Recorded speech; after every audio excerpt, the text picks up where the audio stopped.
नहीं हिम्मत पड़ेगी। उस वहाँ तक आने के लिए बहुत हिम्मत चाहिए, बहुत जज्बा चाहिए।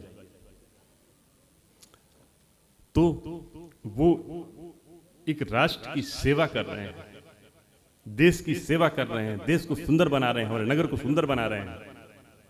वो हमारे सच्चे सफाई मित्र हैं।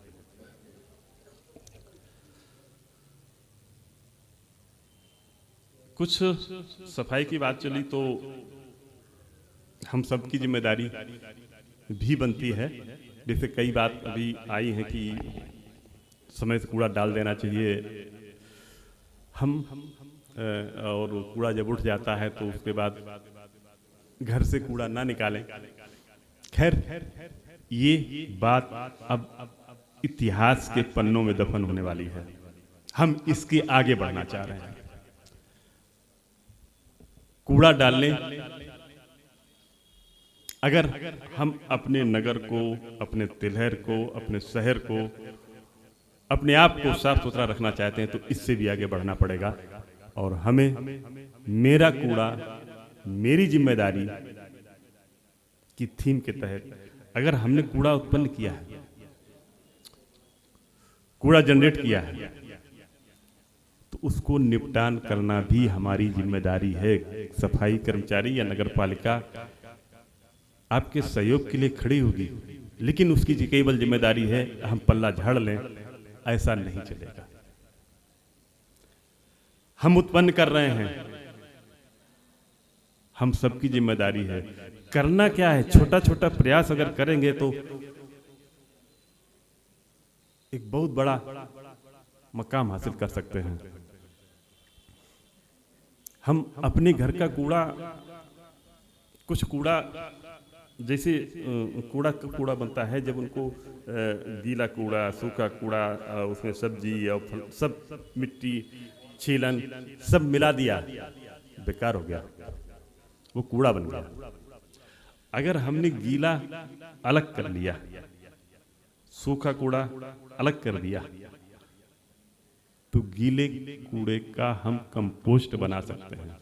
आजकल तमाम वो भी आने लगे हैं कि छोटे छोटे कैन आते हैं, उसमें अगर गीला कूड़ा डालते जाएं तो लिक्विड निकलता है, उसमें गमलों में भी डाल सकते हैं। ये छोटी छोटी चीज़ें हमें हर घर को अपनानी ही होंगी। हम गीला कूड़ा को कंपोस्ट यदि बना सकते हैं तो घर में बनाएंगे। हम बहुत जल्दी नगर पालिका, हम मीन्स नगर पालिका और हमारा तिलहर बहुत जल्दी ये प्रयास करेंगे कि हर घर से हमें सेग्रीगेट, स्रोत पर पृथकीकृत, यानी स्रोत का मतलब जहां पे कूड़ा उत्पन्न हो रहा, कूड़ा कहाँ उत्पन्न होता है, घर पे, घर पर ही कूड़े का अलग अलग लेना। गीला हम आपकी नगर पालिका अलग लेगी, सूखा आपकी नगर पालिका अलग लेगी। हम गीले कूड़े को कंपोस्ट अगर आप अपने घर पे कर सकते हैं तो ठीक, नहीं तो नगर पालिका उसको कंपोस्ट बनाएगी, उस कंपोस्ट को बिक्री करेगी। सूखा कूड़ा जो है, आपको अगर उस पर गौर करें, बड़ा रिसर्च हुई है, 60% जो भी हमारा कूड़ा होता है उसका 60% गीला कूड़ा होता है, 40% सूखा होता है। सूखे में भी क्या होता है, तमाम पन्नी, बड़ा भाग पन्नी का होता है, कागज होता है, पैकेजिंग मटेरियल होता है, बाकी अन्य जूता चप्पल, घर से शीशा कांच वगैरह वगैरह, ये सब तमाम अगर सूखा हमने अलग घर से ले लिया तो उस सूखे को छांट के तमाम चीज़ें कबाड़ में जा सकती हैं और कूड़ा हमारा मिनिमाइज हो सकता है, खत्म हो सकता है। आज हम देखते हैं कि हमारे कर्मचारी रोड साइड में यहाँ डाले आए, वहाँ डाले आए। हमें इस चीज़ को ख़त्म करना होगा। हमने नगर को साफ सुथरा कर दिया, लेकिन नगर के मुंह पर, एंट्री पॉइंट पर कूड़ा डाल दिया, ये अच्छा नहीं है। ये हमारे लिए अच्छा नहीं है, हमारे नगर के लिए अच्छा नहीं है। कोई भी अरे यार रोड पे कूड़ा पड़ा है, मुंह पे कूड़ा पड़ा है, अगर दरवाजे पे कूड़ा डाल देंगे तो नगर की शो तो खत्म हो गई। तो हमें इससे आगे बढ़ना है। कूड़ा केवल समय से कर्मचारी को नहीं देना है, कूड़े को पृथकीकरण करना है, उसको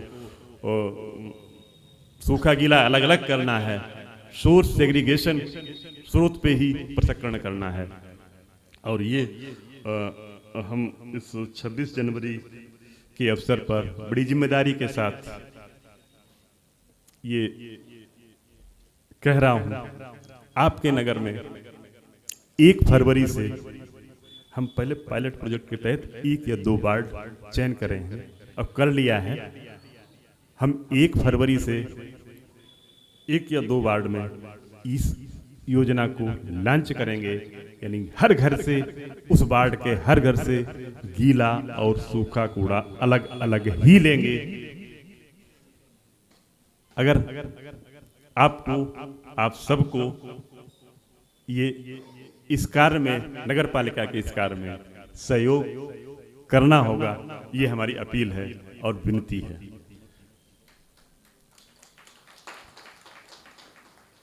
एक फरवरी नगर पालिका ने डिसाइड किया है, तो 1 फरवरी से ही ये कार्यक्रम जरूर लॉन्च होगा। 1 वार्ड में, 2 वार्ड में, और धीरे धीरे ये पूरे तिलहर में हमें करना होगा। देखिए, जो देश को जिन लोगों ने आजाद कराया, उनके भी बड़े सपने थे कि हमारा देश कैसा हो। अभी एक बच्ची ने वो गीत गाया था, ऐ मेरे वतन के लोगों। जब ये गीत पहली बार चाइना युद्ध के बाद लता मंगेशकर जी ने गाया था, तो हमारे प्रधानमंत्री पंडित जवाहरलाल नेहरू के आंसू आ गए थे। ये उन लोगों का जज्बा था, वो देश को जीते थे।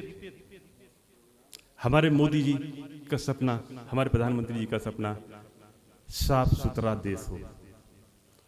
कोई बाहर से आए तो कहे कि हाँ यार किसी देश में आए, अरे यार भारत इतना गंदगी नहीं, ये शब्द नहीं सुनना है। हमें सुनना है कि हमारा देश साफ सुंदर एकदम स्वच्छ, और ये कोई एक संस्था, कोई एक व्यक्ति नहीं कर सकता है। जो एक जागृति, जो एक क्रांतिकारी परिवर्तन लाया गया है, एक सोच लाई गई है, उस सोच को फलीभूत करने का जिम्मेवारी हम सबकी है। संस्थाएं, सरकार व्यवस्था दे सकती है, व्यवहार परिवर्तन हम सबको करना होगा, अपनी आदतों में सुधार हम सबको करना होगा।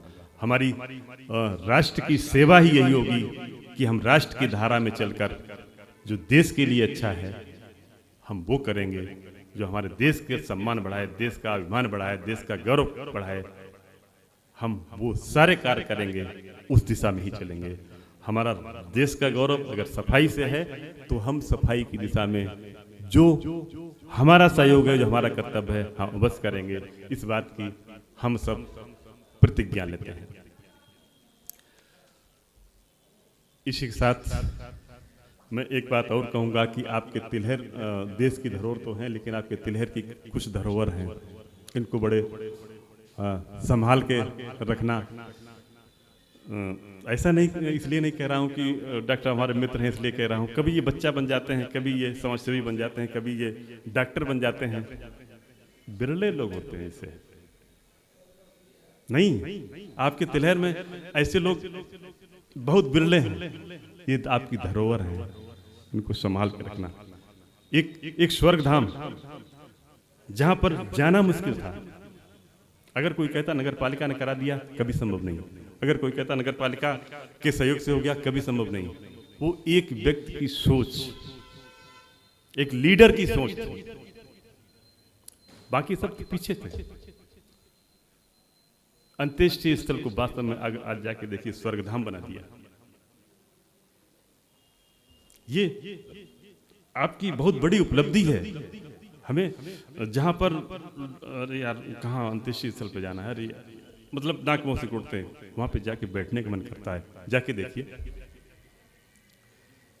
तो ऐसा रमणीक स्थान बना दिया, वो एक व्यक्ति की सोच जो आप सबके बीच में है।